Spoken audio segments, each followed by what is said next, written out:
So close, but still so far away. The close losses just keep piling up. We'll be discussing what's going right and what's going wrong with Jay Moore and Damon Benning. Stephen M. Sipple will join us. He'll break down this team, and Sean Callahan with some good recruiting news. It's all coming up next on Big Red Wrap-Up.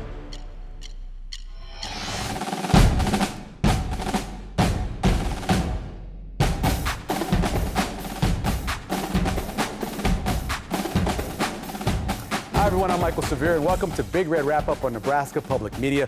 Nebraska drops their first game of the season. We got lots to talk about getting ready for Purdue. Joining me, former Husker Jay Moore and Damon Benning, here on the set with me. So you like me. That's funny. Let's get into this game because it's a first loss, obvious. How do you bounce back from that mentally when you're thinking to yourself, we're the better team, but we lose the game? Yeah, you got to go back and look yourself in the mirror. And I think it's a preparation thing. Listen, this defense is good. There's a lot of talent on this team, but when you have a game against Northern Iowa where I thought I kind of overlooked it. Yeah, they're playing some guys. Maybe they weren't doing schematically. They were doing some different things or keeping it pretty basic. But you saw a lot of the similar things that you saw against Northern Iowa. You saw against Iowa. So that's a tendency, right? And that's a habit. So to me, it seems like multiple things, right? Colorado, you got obviously a huge win. A lot of energy was spent, but maybe your preparation is lacking.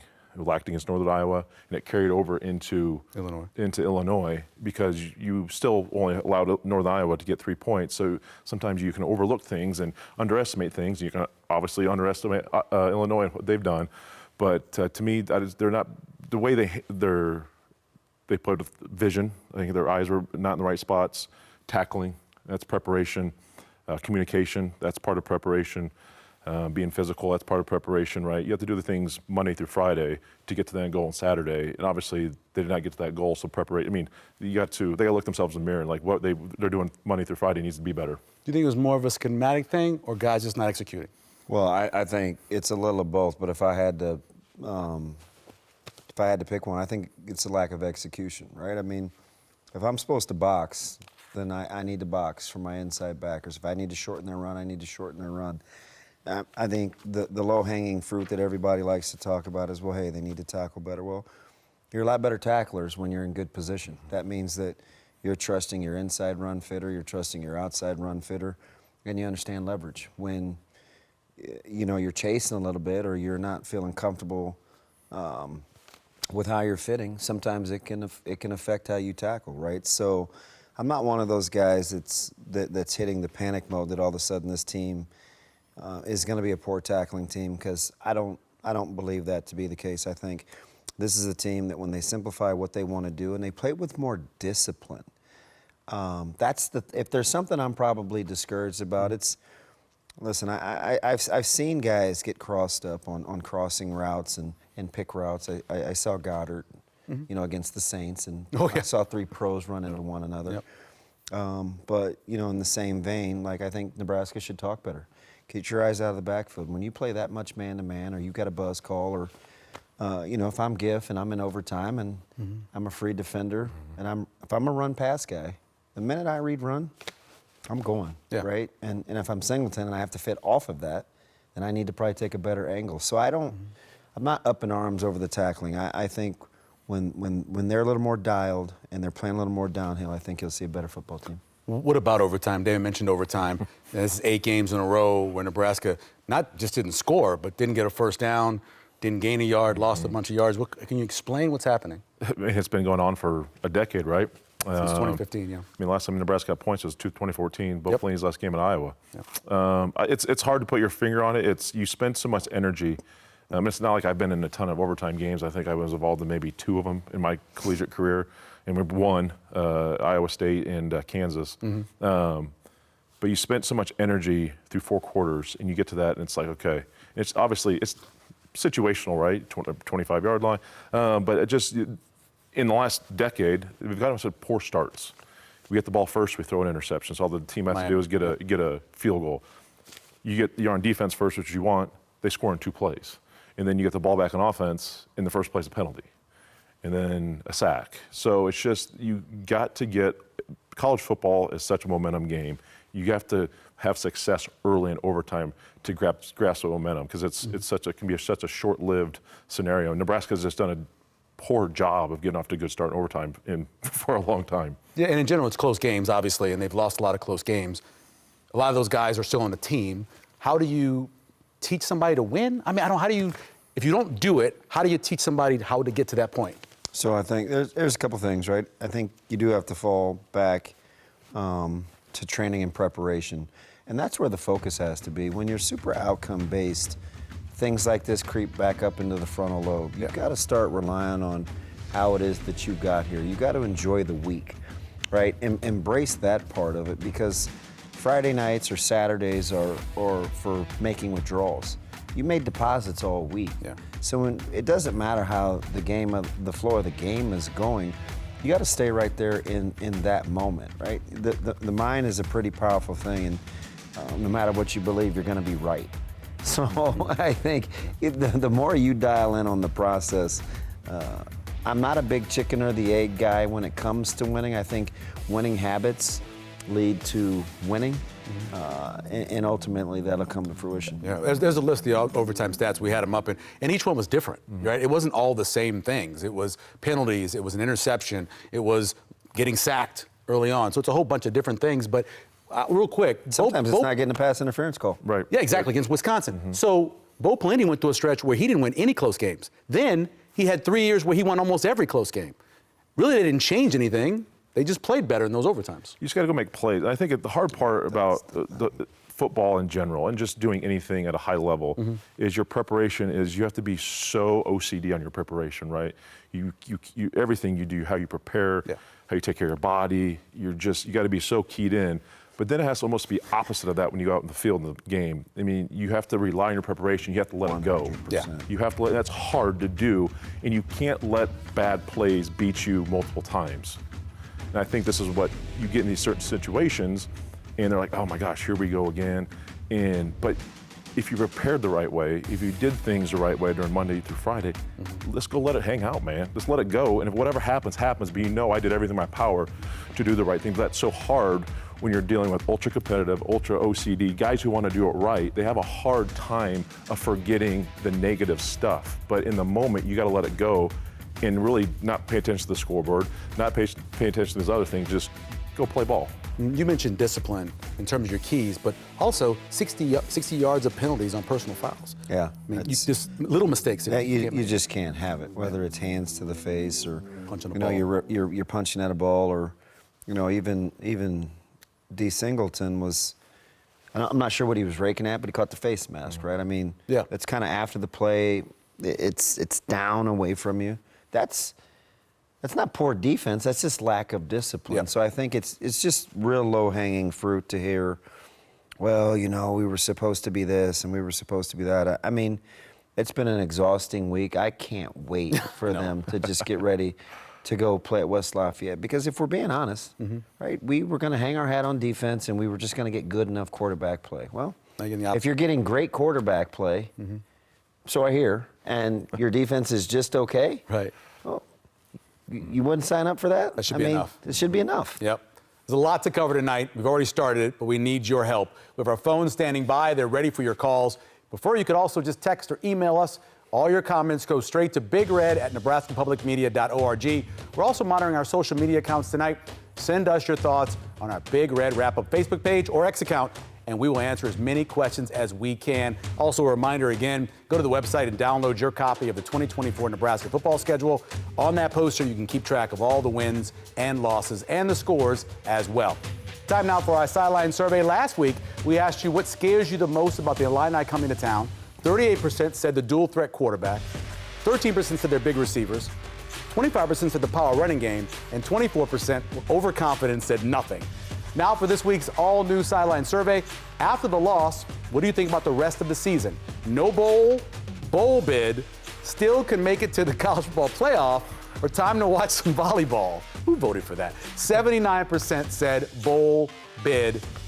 Obviously, Nebraska getting the 6 makes sense. Out of those things before, Damon, which one? Was it the receivers you think that was more of a threat to Nebraska? Was it the power running game? Was it Altmaier being able to get out of the pocket? Yeah, so I still don't believe it was a power running game, so that was never Yeah. a thought process for me. Right? I mean, what did he finish with 18 for 69, and 22 of those came in overtime. Yeah. I do think McCray was a guy that ran behind his pads, but for me, it was the receivers outside the numbers. Yeah. Now, it didn't necessarily come to fruition because they weren't dynamic outside of the tough catch that Bryant made early, and then a couple of the hole throws and those soft spots in Nebraska's defense. What it turned out to be was Altmaier played well. Yep. He's really good with the RPOs. When they tried to swarm the pocket, they weren't getting good push up front, so he was able to step up and then work his way out. Yeah. And believe me, for a guy that coaches defense, that's a recipe for disaster. Yeah. When a quarterback can step up and then still buy time without having to deliver, Yeah. it's tough. So, I grew up a Saints fan, obviously, and there was a period where the Saints ran 3-4. And if Frank Warren in the tackle position didn't have a good day getting up front, those linebackers couldn't do what they were doing. Mm-hmm. How much was it? How do you think Nash and Ty played on Friday night? You know I what? saw a lot of bodies. Yeah, I thought I was at the game. Yeah. I thought Nash played his tail off at times. I mean, he was physical at the point attack, knocked him back. I mean, the play he ran Altmaier down on the sideline. Where he got knocked down first and got Yeah, he got. Yep. I mean, it came out as a fourth down, but it was a third and long play, and they got off the field after that. I mean, that's big time ball. Listen, I mean, there's sometimes Nash got double teamed and got knocked out of his gap, and they were a gap short. It happens. It's going to happen Yep. in the Big Ten. You're playing physical offensive line. They're fine. They're solid, but again, it's just coming. It's not. It wasn't a physicality issue to me, and this game wasn't. It was an execution and understanding. Can you say that part again for me? Because if I hear that one more time, I may lose my Listen, you can say they got punched in the mouth, but they didn't get out physical. It was more of a scheme thing, but Nebraska just ran themselves out of plays and just not in good position to make plays. Edges were lost, contained, just things. Nebraska's moving, and a lot of different stuff is going on in this 3-3-5, and you can get a little bit out of control. I always say, my favorite saying is be quick but not in a hurry. Yeah. Right, John Wooden. Nebraska just seemed like they were in a hurry to get to places, and they didn't need to be, and Illinois took advantage of that. What about special teams? Right now, currently, Oh, it's just kicking game. just cooking game. Yeah, it's not special yet. Okay, not special. So, Nebraska has consistently finished in the bottom half of the Big Ten for a number of years, even years where they were focused on it. They had a coordinator and everything else. What's this issue through 4 games? Well, I mean, you can kind of take your pick. Obviously, the mechanics that go along with the place kicking needs to get shorn up, as does just the place kicking. But when you have 3 punts for 151 yards, which even I can do the math, is 50 yards a punt. Yeah. But you're -7 in net punting to Illinois. I mean, Nebraska had a 30-yard net. You have 151 yards on 3 punts, right? So obviously coverage and ball placement is an issue too. So it's a multitude of things. But so far, I don't have a problem with the tactical. It's more of a problem of technical, right? The execution You got to part keep of the it. ball in the end zone, though, right, Damon? Yeah, so we clearly have come to a point now where I know you want to force a decision. Kick it in the end zone and start at the 25. I'm with you on that one. Let's check out the highlights now and look back at a game on Friday night that was a wonderful night for football, but obviously wasn't a great night for the Huskers as they have their first loss of the season and, of course, into overtime as well. It was the 400 sellout. It was a big part of the night, and there was a lot of talk about that. Here's Altmaier Damon talked about this earlier, just a great catch on the sideline. They got 2 NFL receivers. That's what they have. What happened on this play right here? To me, it looks like he just got turned the wrong way, and it could be a foot thing too, dealing with that. Yeah, I didn't right off the bat, and it kind of gave up on the play too. So something hurt him right away. Yeah. Here's Raiola, got hot early, goes to Banks for 12 yards. Then he comes back again, 17 yards. I like to see more of the tight ends involved. Here's Thomas Fidone getting there. A lot of the middle of the field is open for these guys. We'd like to see more of that. And then Raiola continues. This is a great move. You love this, right, Damon? That right there? It's fantastic. He was anticipating the miss Yeah. before the catch. A lot of times you don't see guys catch that. He did both. And then He's here's pretty one good. This is a great play here because holds him up and takes the ball. That's what you're supposed to do, right? It's textbooked. Yeah. That's You textbook secure. You Yep. can't do anything until you secure the tackle. So you Right. credit Hartzog on the stop, and then here comes Bullock on the strip. He almost had the deflection. That's a great hustle play. Yeah, he did. If anybody played really well on defense, I thought he played great all plays night. hard. Yeah. Here's Dowdell with one of his longest runs of the day. Why is he jumping in the air so much, Damon? Yeah, he missed a few holes, but he does get to where he's going. He runs hard. His nair. This is Isaiah drive here. He runs this end around, which is blocked very well, and then he settles down in the open spot and gets the touchdown catch. Yeah, it was a much more difficult throw, I think, than Dillon made that. And the body control, he's very good at positioning himself, knowing when to slow down and how to use his body. He's got a knack for that. I like the way he threw it away from the safety a little bit, made it a difficult catch. 4 of 90 for 2 touchdowns for Isaiah Nair was a great day for him. And then here's what we were talking about. He got out of the pocket, but Nebraska still made the play. He stopped on 3rd down, kicked the field goal. We're sitting at 10-10. Yeah, it's hard to believe Nebraska went 2.5 quarters, only giving up 3 points for as bad as I hear they played on defense. Yeah, there was a couple things that happened there to stop that. Did. And this is an amazing throw because it gives his wide receiver a chance, and because of the field turf, you can see where he dragged the foot to show you he caught that ball. Yeah, the referee didn't see it. Dillon is so honest, too. I know he's trying to throw this ball away. Yeah. Nair makes a play, man. He owed him one, and he got him back. Yeah, he did, no doubt about that.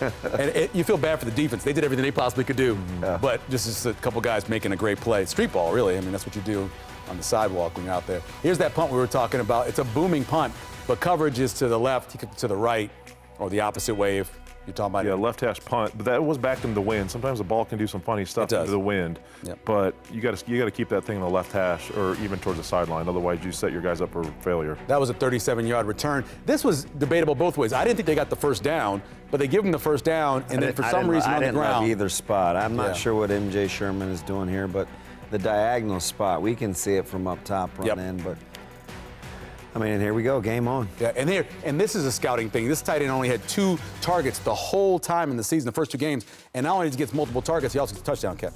Yeah, tough. I mean, a couple concepts here. This right here was more Gift getting picked off than bad eye discipline, but you got to pass that off. 17-7, but back comes Raiola getting to his own friend Isaiah Nair with a great catch down the sideline, and then comes back again, making a play, falling back, but finding Thomas Fidone open again to get themselves in scoring range. Yeah, he had him open early, but wasn't quite ready to deliver the ball. And then you got Bonner coming across. It's actually a pass, so great for the quarterback to get some stats there, get a touchdown pass, but an easy play for Bonner. Formation, though, just kind of hiding them on the backside there. Yeah, those condensed sets are tough. That's Kansas City Chiefs do that all the time. They're so good at doing that. And here's again some power running, one of the longest runs of the day right here. Fagan making things happen and taking some shots as well. He's a big guy. Yeah, he is. Didn't love Nebraska's alignment on that play pre-snap either. Yep. And then you're going to do this play later. Yeah. Obviously, it was you want to call it a tackle over situation, but then big boy in there. 10 guys, a condensed formation. Nebraska just did a bad job at identifying hi-hats and didn't pass off the route. This is one of the tough series that Raiola's had his whole season. He had 2 fumbles there, only 3 and out for Nebraska. But back comes the black shirt. Sierra Wright makes a great play there, knocking the ball away. They disguised that real well. Yeah, I'm not sure. You know, I'm trying to go back and watch. Like, was this called or was he pot committed and came? However it is, sometimes you use playmakers got to make plays. Like, that's really what this game turned down to, especially the closer it got. So it could be if there's no one on his side, he just goes? Yeah. Okay. And then you have, this is the second time they've run this play in the last 2 years, a throwback pass. Tried to get over the top, but it was covered, so they went underneath. And then here's 3rd and 3. You got a couple different options on that play. They went for Lindenmeyer, who is, I watched him in high school. Kid's a good athlete, but just a little overthrown. And then you missed the field goal. I don't have any problems with that design. Yeah, it's a tough situation there. But again, the black shirts stand up and they make a play and they get a stop. We talked so much last year about not getting stops. They get a stop there, but then we go in overtime. Yeah, this is one where I see Giff. You know, he's got to run past Reed. He's a little too deep. Kind of gets to chop his feet. Got to get downhill. Just a couple bad angles. Yep, another pick route here too. He gets wide receiver out of the backfield. But you got to identify, why is he there? Why is that wide receiver lined up where That's an alert, right? Yes, correct. Yep. And then we know what happened in overtime. You got a couple sacks. You have a play down the sideline where they maybe could have been a late hit call. They didn't call that. And then it ends after this play with another play you're going to review, which is the final play of the game with the A-gap blitz with no one. Yeah. blocked. Emmett just kind of goes out there to chip. They chip most of the game, but in this situation, the backer probably just pressure rush. You'd like to see him step up in the pocket there and clean it up so he can step up and make a throw. But obviously that was the case. Final stats, Nebraska struggled running the ball. And could you take all 5 of the stats numbers out of there too, leading them with only 48 yards. But overall, it was enough by the offense to win this game. Yeah, the 57 yards and sacks obviously come off the rushing total, but when you're Your leading ball carrier goes 20 for 77. That leaves a little to be desired. And you know, Nebraska's got to get teams off the field on third down, too. Players of the game, we've mentioned them a number of times in the highlights. Isaiah Nair, the great day, 4 receptions for 90 yards, had the 2 touchdowns, also had a little run as well for 1 for 13. And then Sierra Wright, who comes off the bench for Tommy Hill. He gets the sack, fumble. He also played pretty well in terms of Pro Football Focus says, in terms of his coverage. So good job by him coming off the bench. Time to dive now into the playbook. Once again this season, the Huddle, Jay Moore.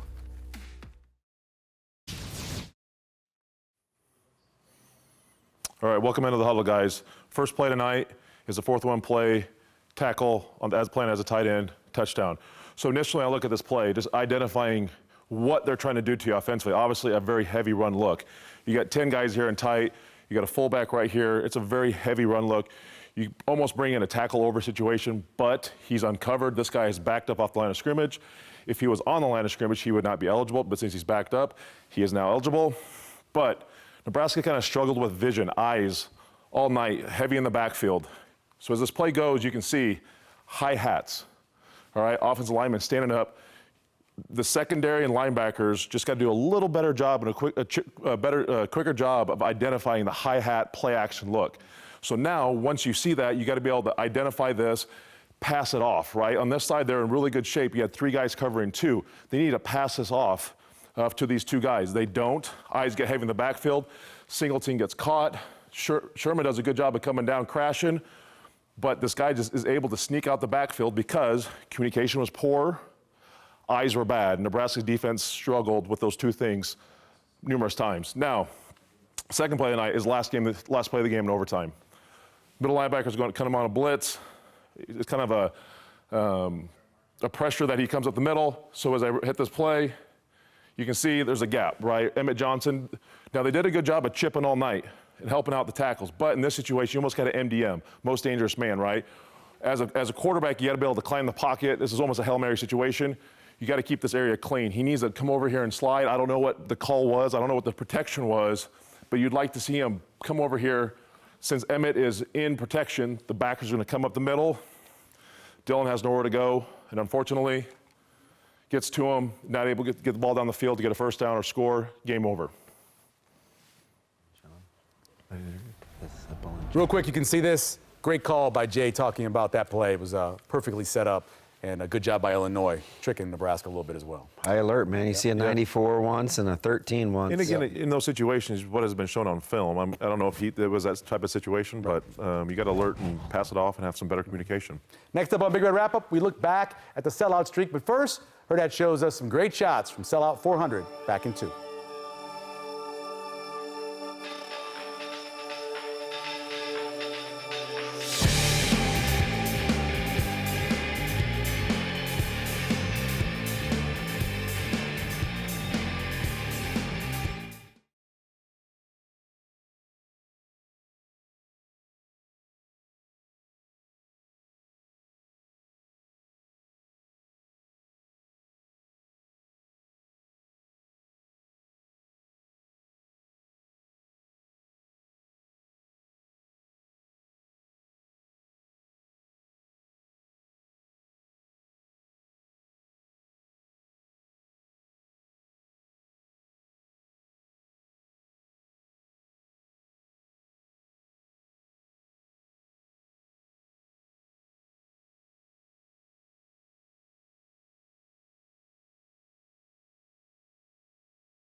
Since 1923, fans have made Memorial Stadium home during Saturdays each fall.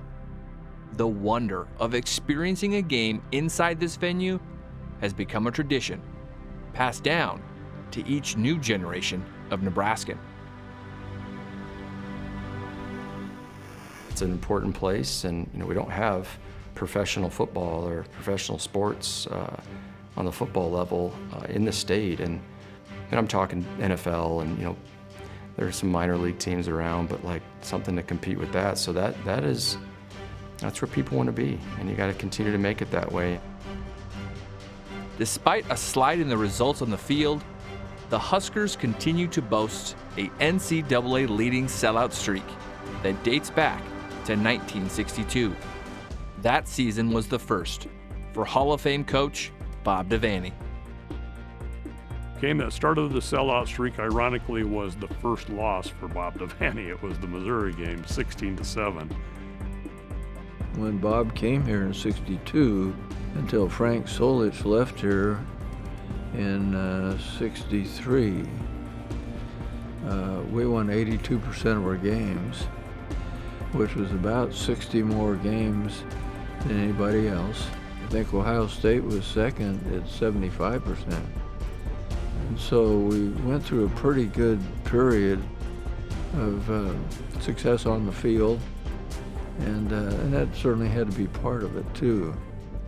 And it really turned around when Bob Devaney came here. Since then, the Big Red faithful have sold out every game. As the stadium has grown and expanded, more fans have taken part in the tradition.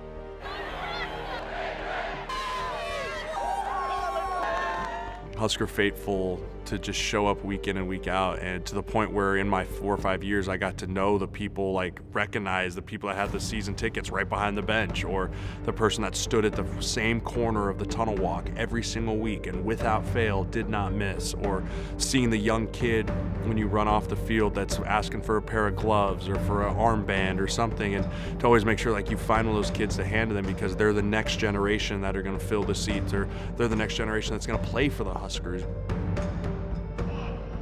The Huskers celebrated the 400th sellout this season.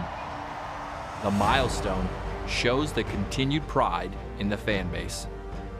It's just a perfect blend of everything, right? It's what drew me here. It's what draws other people here. So I think getting to 400 will be great. My job, though, is to make sure that we win. Never gets old walking to that stadium and it's sold out.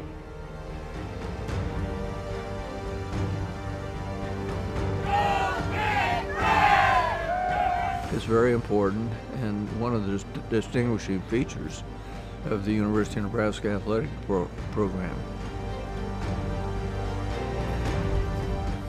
We talked about this last week, the streak, the milestone ones, pretty good outside the first one. Of course, our next guest, Sip, was there when they lost to Missouri back in 1962.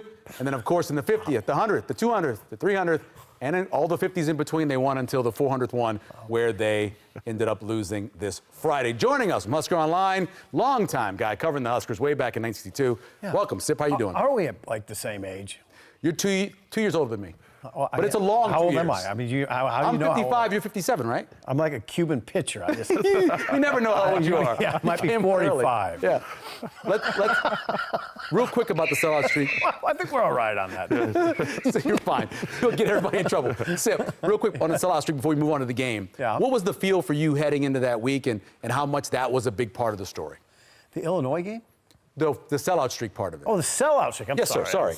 That was you were worried about getting in trouble. I don't think that's a huge story for the team. I think that's a fan story. Sure. I don't like Matt Rule answered that question really well. Like his job is to win the game, concentrate on winning the game, so the fans enjoy the moment. I mean, it's a worthwhile thing to celebrate, obviously, but I don't think it's a big part of the game, not a big part of the game. Yeah. The crowd was going to be good no matter what. That's where I'd come down. Sip, at this point of the season, through 4 games, are you surprised that we are discussing as much as we have about the struggles with the defense? Yeah. Last 2 weeks? Yeah, I'm shocked. I'm really. Come on, if you zoom out and look at the conversation we're having now versus the conversation we were having 5 weeks ago, it's way different. You know, we were talking about the defense being the strength of the team. And now we're talking about a freshman quarterback being the strength of the team, or the thing that makes you the most optimistic. So, oh yeah, I'm startled by how quickly the narrative shifted. That's what I'm startled by. How much do you feel like we have to do with that, though? Because, I mean, we can kind of set the parameters in which folks get excited, right? Yeah, but so can Rule and so can Tony White. And those guys were Tony White was talking about having the best defense in the country. So it's not all the media. No, I meant like the goals, right? He's talking about the goals, right? We want to be the best defense in the country. Well, yeah, he said that. And I mean, some of it's just because of what they did last year and just the sheer numbers. I mean, they were 7th in the nation in yards per play allowed, which is what I look at closely. They were a top 10 defense last year. Now, I get it. What people are going to say is, yeah, they didn't play much, not much offense. They didn't play tough quarterbacks. Right. But still, so your expectation was maybe they'd be a top 10 defense. You just haven't seen it in the last 2 games. You did see it in the first 2, I would say, but you haven't seen it in the last 2. So now what? I'm curious. I think sometimes we tend to fast forward to like 3rd down, stop rate, and how they're getting them off the field. Are you surprised Nebraska has struggled so much defensively on 1st down? 1st down. Yeah. Because that's been their Achilles, in my opinion. Oh, yeah. 3rd down. The stat of the game against Illinois was 19 rushes on 1st down by Illinois for 5.5 yards. Yeah. That's the stat of the year. Yeah. I mean, if you don't regard that as a red flag, I mean, you're not looking at things objectively. That's a huge red flag. I think situationally what happens, a lot of times that's film study, right?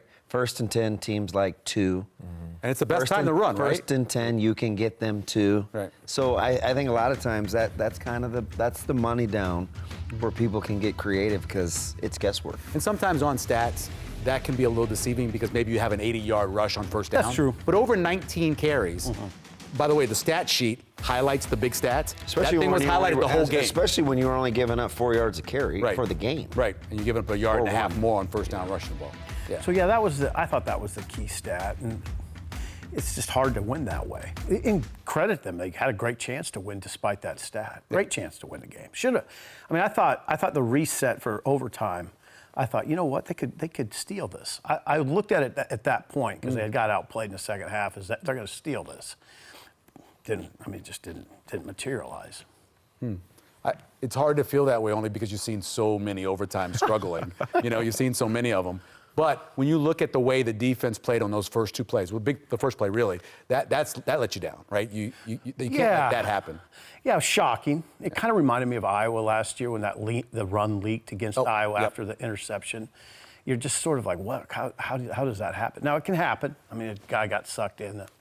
The end got sucked in, and there was nobody. I guess the safety was late with help, and it happens. But it was really it's just glaring in that situation. It's so glaring. Yeah. So going into this week, though, it's a great time. With 4 straight home games, night games, time to get on the road against Purdue. They have a time to get right. Yeah. But you look offensively, what they've done the first 4 games, Dylan's been fantastic. The run game is still not quite there, but it's a great week to get off to a good start, get that run game going. With multiple backs, maybe some QB run game, how do you kind of see this thing play out to get this run game going? I haven't looked at Purdue a lot, Jay. I mean, I know they've given up a lot of yards on the ground, over 300 the last 2 games, but they're running the quarterback. Riley Leonard ran it. Yeah. He ran 13 times for 100 yards. Let me give you a stat. They've given up 32 rush plays of 10 or plus yards. Yeah. The next closest is 17, and they've only gone through 3 games. You should be able to move on the ground. And I don't know what that will look like. It sounds like they want to stay with Dowdell based on what Matt Rule said on Monday. Would have liked to get him 25 carries against Illinois. That was somewhat of a revelation to me because I thought, from what I'd been hearing, they wanted to kind of keep it to 15-17. But you can get mired in that conversation because it depends how the game's going, right? But yeah, you should get right on the ground. I think they haven't been great. It's been sporadic. You think you get Mazuka back this week? Is he a big part of this whole ordeal? Sort of a mystery. He was on the field goal team. Yeah. And we asked Matt Rule directly, would he just be in the regular offensive line? He said, I can't answer that right now. Mazuka's probably got to do some things. I would, I mean, it's hard to comment on it because I don't know exactly what happened. But I would hope he's back. I would hope he's back. If he's on the field goal team, he can't be too far away from being cleared, we'll say. How much is he needed based off of the substitution? I think in pass protection, a fair amount, even though he's one of those road grading offensive linemen too. But I'm just telling you, that reeks to me of a situation where it's up to his position coach. I think he has the autonomy to kind of let Coach Rule know how that's going. I mean, unfortunately, I've been suspended from a half as a running back against Kansas State and still played on special teams. Yeah. So the thing about that is it's not a reward. It's actually more difficult when you can't play what you're normally accustomed to playing. Yeah. Sure. You, quote unquote, have to play special teams, right? So sometimes, depending on your mindset, how you embrace being unselfish, it can have a different effect. So, if you're learning to be a team player, that might be a place to start. And I watched him. He did do a lot of celebrating with his team. He came out, something I hadn't seen him do as much before. Facebook question, Sip, Corey asked, injury update with Turner Corcoran, Tommy Hill, do we know? Yeah, going Turner forward? Corcoran has a hamstring injury, a significant hamstring injury. I wouldn't look for him anytime soon. Tommy's just a plantar fasciitis. It's not just, it's a serious injury. Yeah. They hurt. It can be a Brutal. I'm We all dealing with know. it right now. It is not fun whatsoever. dealing with it right now? It's tough. It's a pain tolerance Yes. issue. Yeah. That's 100% Yeah, what it it's is. a pain tolerance issue, but that's easy. I'm not suggesting that it's easy to deal with. Yeah. Joshua wants to know your thoughts on the referees and the way games have been called. Just disappointed. I thought the crew against Northern Iowa should be working at Dairy Queen the next week. Big Dairy Queen guy. I like that. I am a big Dairy Queen guy. Just disappointed, but kind of used to it at this point. It doesn't affect me. I think the players, you just have to play through it. Damon and Jay surely would say their coaches told them that. You can't worry about it. You got to play through it. Sip, we appreciate it. Thanks for taking the That's time. it, huh? That wasn't that bad. That wasn't bad. Felt like an interloper. Took it easy. You only Yeah. got us in trouble once. Thanks. You look appreciate nice. it. I like your pants. God, oh, you like them? The shoes are nice too. Are those new? I don't know. They look nice. Coming up next on the wrap-up, Sean Callahan will tell us about recruiting and adding another Raiola to the mix. That provides us with some of the shots of Dylan as we talk about Dayton when we return.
Welcome back to Big Red Wrap-Up. It's time to get into top plays voted on by you. We start off with number 3, Sarah Wright's strip fumble, which obviously was a big point in the game, taking the ball away from Luke Altmaier as he is, oh, can't see that monitor over there. Strip fumble was a big play. Number 2, another forced fumble, John Bullock, strip fumble. Great job, as the guy said earlier. You got to get the stop first, and then you pull it away. Great job there. And then number 1, Isaiah Nayer's tip-toe TD catch on the sideline after the takeaway here by Bullock, which is a great job.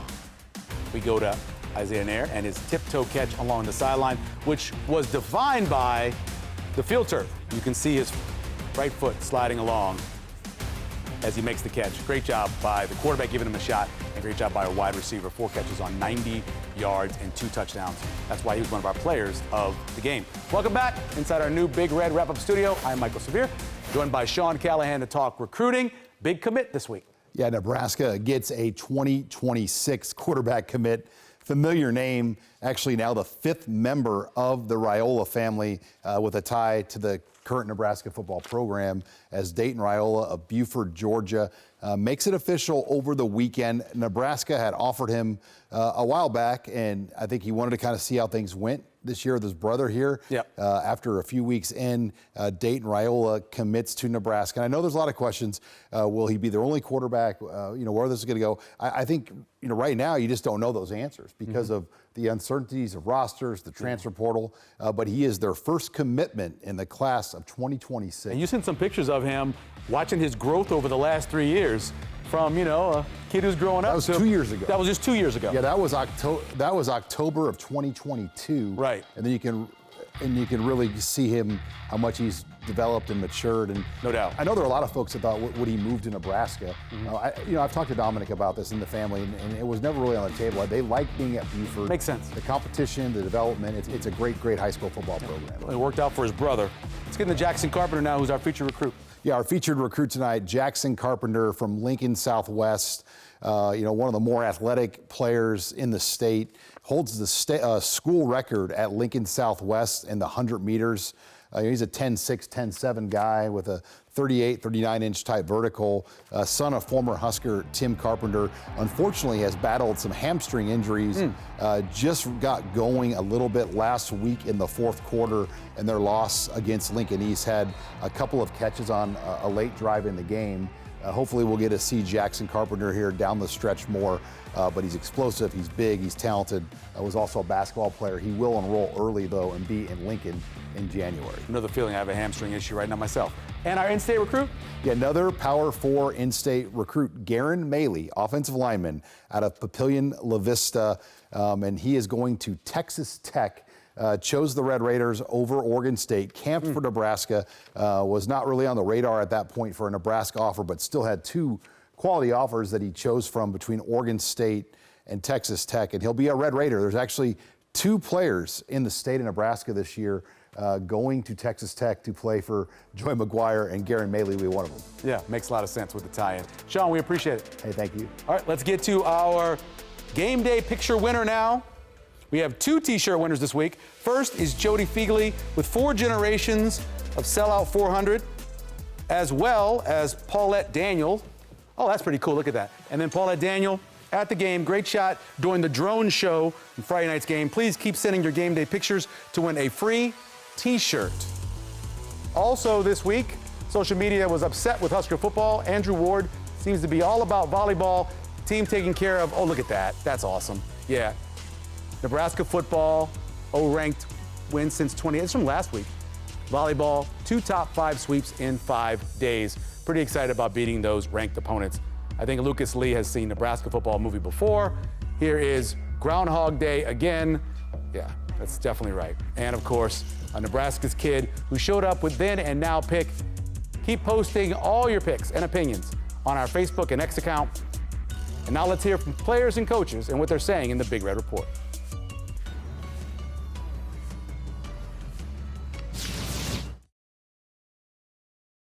I don't think anything was good enough in that game. And the thing that was disappointing was, we had some good rushes, and quarterback gets up inside. We had 4 guys. We had some miscommunications. You know, again, a lot of errors on defense that we haven't seen. I haven't seen us make since last year at Michigan. Third down plan wasn't coordinated well enough by myself. With the rush and the back end, you know what I mean? You saw some things where we were getting home, but the coverage wasn't in the right spot, and then vice versa. And then in the second half, what we tried to do is affect the quarterback a little bit more and go after the quarterback, and so it opened up some of those seams for those runs in there. And again, it was really the third downs and the dang goal line trickeration down there. But again, that's on me for not drilling it with those guys, so that way they knew what was coming and all that stuff. So, you know, gotta start over again. Same approach we had always. It's a tendency, right? You win 3 in a row, you know, tendency to kind of, even though you're not doing it fully, but a tendency to kind of stray away from the process a little bit. Everybody's guilty of it. You know, everybody start worrying about the tiny details that really got us there, and it showed. No, it's simple. It's, you know, again, I reference Coach a lot on this, but, you know, your unit, which would be the offensive unit, is, you know, a representation of leadership, and I lead that offense. So I've got to do a better job of making sure we're prepared mentally, physically, emotionally, when we get in that situation, that we can go out there and execute. We just have to go out. We have to make one more play. So whether that's that snap or that kick, or if you go back and look at some of the routes open in overtime, like we're wide open. We just make one more block or block our guy. So, but yeah, it's tough, you know. But that's my job. I have to make the right decision. You know, I chose to kick it in that scenario. It didn't go in, so I have to own that. All right, welcome back. Time to talk some Purdue now. We've gone over a lot of things, but this question, I know you can answer this well. Do you think 3-man defenses can hold up against running teams? It did last year. Yeah, did pretty well. Listen, they'll get it figured out. I trust me. If anyone's gonna get it figured out, it's Tony White, Matt Rule. It's got to clean some stuff up. Yeah.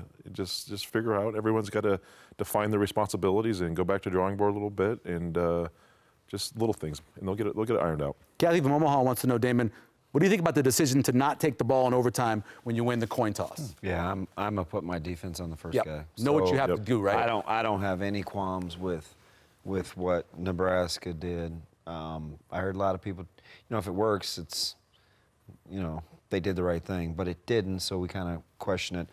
I want to know exactly where I'm at when I get the ball the second time around. Yeah, they put a question on that, right? Yeah. I mean, like well, you wouldn't think, but you get it's 4 not, downs. we've now convinced ourselves it's a That's been the book for. Yeah, you got to know what they're going to do, so you know what you got to do. It makes tons of sense, and you're at home. The emotion of the crowd's going. Get a stop. It's no big deal.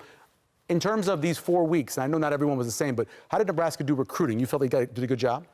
Yeah, I mean, they've maximized the weekends and the visitors. Obviously, the Friday game took away a little bit. They only had 8 visitors in, but the Colorado weekend is still, without a doubt, one of the biggest weekends I've ever seen Nebraska host.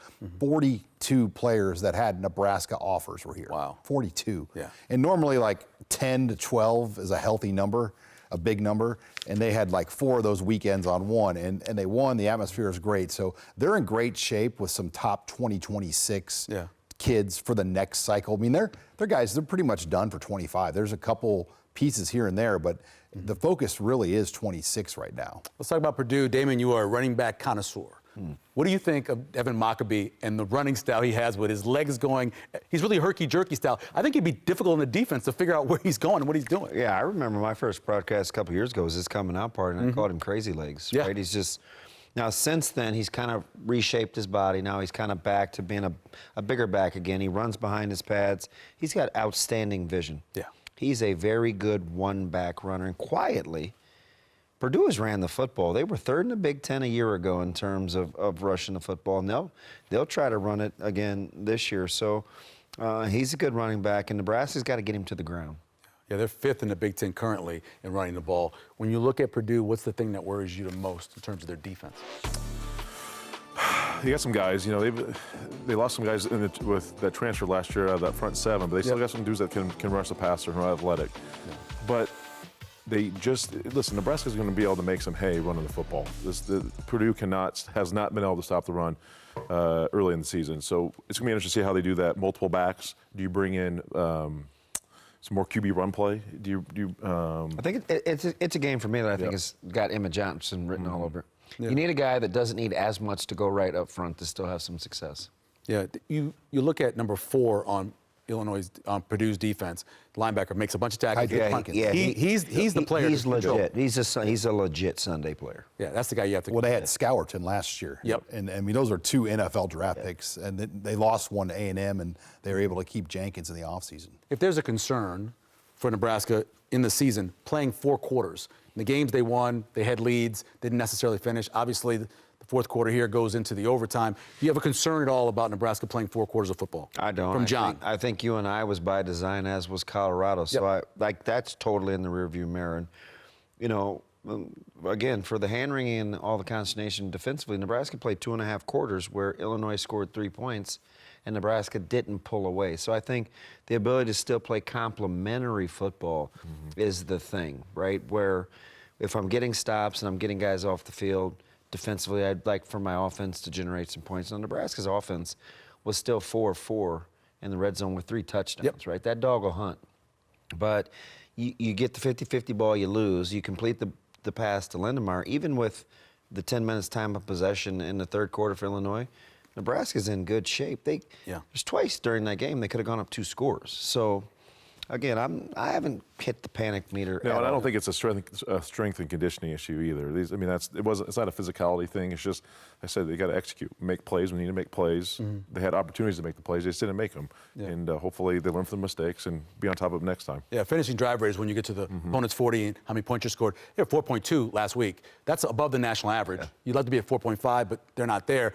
The key against Purdue, from what I've seen watching them, is that they just don't stay disciplined. They are not in their gaps when you run against them. Yeah, they've been either real, they get in the backfield and tackle for loss. They're either a havoc or you're gashed. Yeah, big time with that. What do you think when you look at going there on 11 a.m. our time, noon their time? I know it's homecoming, so you have a pretty good crowd. I still think it's a break for Nebraska. We've been out there at night over the years a lot, but getting this game coming off 2 losses for them, bad losses, and then you're back on kind of a sleepy morning kickoff type game. It is supposed to be a sellout. We'll see if that holds. Yeah, and they're angry. Yeah, right. Like Nebraska's pretty upset. This is a desperate Purdue team, but I think if they react and come out with some punches early, Nebraska's going to be in good shape in this game. But you can't. Some of the stuff that lingered last week, Purdue's going to pound it at Nebraska and see if Nebraska's improved some of the issues they've had that we've seen the last 2 weeks. Yeah, combine their 2 backs, they're running for about 150 yards a game. So they have a chance to do that. But overall, when you look at Hudson Card, he can run a little bit, but he's not going to really threaten you. So kind of Nebraska's going to know where he is. Yeah, he hasn't. And listen, he's struggled to throw the football. Oh, yeah. They have had a couple wide receivers who have been banged up so far this year. Some of their best players on offense. He has not been able to complete a pass. Listen, they're going to try to run the football. They're going to try to probably a lot of similar run schemes that Nebraska's seen the last couple weeks to see if they've shored things up. And if they've shored things up, okay, we got to go to something else. But until Nebraska can prove to fix what they've had issues with, they're going to try to expose it. I know a lot has been made of Nebraska's D-line and holding up against Illinois, but as I'm watching it, I think Nebraska's secondary has to play coverage-wise in a way that they can fit in the run game a little bit easier. When you play a ton of man-to-man, you're a little vulnerable to being motioned and formation. So I think Nebraska will have to kind of wrinkle up how they play in the secondary, whether it's a little more match or quarters or, some 2. They've shown some 3 strong where they mix it up, where they're not at the mercy of being formation with motion and guys on the move. And it'll get you. You can have Dallas Cowboys are a great example. They got a lot of talent at defense. But every time there's motion and they're making you have to play off it, people are gashing them. Yeah. And those are NFL players, so it can happen to everybody. Sean, what are your sources saying in terms of who's the kicker this week? I still think it's going to be John Hall. I just don't know if the Albano issue can just heal itself in a week's time. With Brett Maher. What do you think about Maher being a part? Well, he's been there for several weeks. It's just been kind of kept under wraps. But he's been surprised he said it. And he's been present on the sideline. People can see him, right? Yeah. You can see him down there in warm-ups helping out the kickers. But I think it's a great move, and I think it's taking advantage of these new rules. Chris Brown, I've known for years, would have loved to have been able to help Nebraska's kickers, and the rules just didn't allow you to be able to do it. Now, if Jay Moore wants to join the staff or Damon Benning wants to join the staff and help, we like Chris at Westside, so I'm going to stay there for a while. He's coaching your kickers, but to have that luxury with NFL kickers all over this area. Greg Zerloin actually lives down the street from Brett Maher. They're pretty much neighbors. So 2 NFL starting kickers were side by side, and it's an interesting dynamic. But I think Hall will end up being the guy. That kick he missed, the snap was off. The hold was off. The laces were wrong. Yes, he missed the kick, but there was a lot with the operation that led to that miss. You obviously close with Tristan, kicking out West Side. I see you talked to him before the game. How's he handling all this? It's tough, right? I think he wants to feel better. I think he wants to let it rip. He's just not in a place. He's had it looked at twice in the last couple of weeks, and I think for him, it's such a finite muscle. Yeah. And so he has to be careful, and I think he tried to ramp it up a little too soon, but I think from a confidence standpoint, I think he's more chomping at the bit to get the opportunity because I think he thinks he can help his football team out. Yeah, I think everyone on the set has tried to come back too quickly from something. Yeah. And it'll get you. Yeah, no doubt about that. Let's do burning questions. We start with you, Sean. My burning question, Nebraska's offensive line. How will they hold up this week? You have to figure that Purdue is going to bring the heat up the middle like we saw last week. How will that line handle the pass rush that Purdue is going to bring? Damon? For me, I'm similar to Sean with the offensive line. Will we see any new faces and new places as Nebraska tries to ramp up with this run game? Yeah, I mentioned earlier, Purdue struggled stopping the run, but it also stopped in the QB run game. Do you see packages with Harburg coming in there to try to? Sounded like they want to use him a little more, doesn't it? Yeah, to see if they got that issue fixed, right? They're going to try to see what we fixed. Let's see if they can fix the QB run game issue. So I'm interested to see if they move Harburg in there for some packages. You nailed it because Notre Dame put up over 100 yards. You saw last week with Oregon State, even though they were having lucky with their run back, they're like, well, we're going to run the quarterback on option too. And they got a lot of yards on that, so you're definitely right about that. My burning question, I mentioned this earlier, Maccabee is just a hard guy to bring down. He's really herky-jerky. Can Nebraska handle him, control him a little bit, and stop leaky yardage? Not necessarily being out physical, but when you make the tackle, make the tackle. Don't forget to head to our website or Facebook page and click on the prediction. Jay, Damon, and I will tell you exactly what to expect on Saturday morning against the Boilermakers. Kickoff is scheduled for 11 a.m. Central on Peacock. And then next Tuesday, we'll be back with reactions from the Purdue game right here on Big Red Wrap-Up. And look forward to more Big Ten action as the Huskers get ready for the Rutgers Scarlet Knights next week. We'll be live on World, Facebook Live, and YouTube at 7 p.m. And you can catch a re-air at 10 p.m. on Nebraska Public Media. Our thanks to Stephen M. Sipple, for Jay Moore, Damon Benning, and Sean Callahan. I'm Michael Severe. We'll see you next week on Big Red Wrap.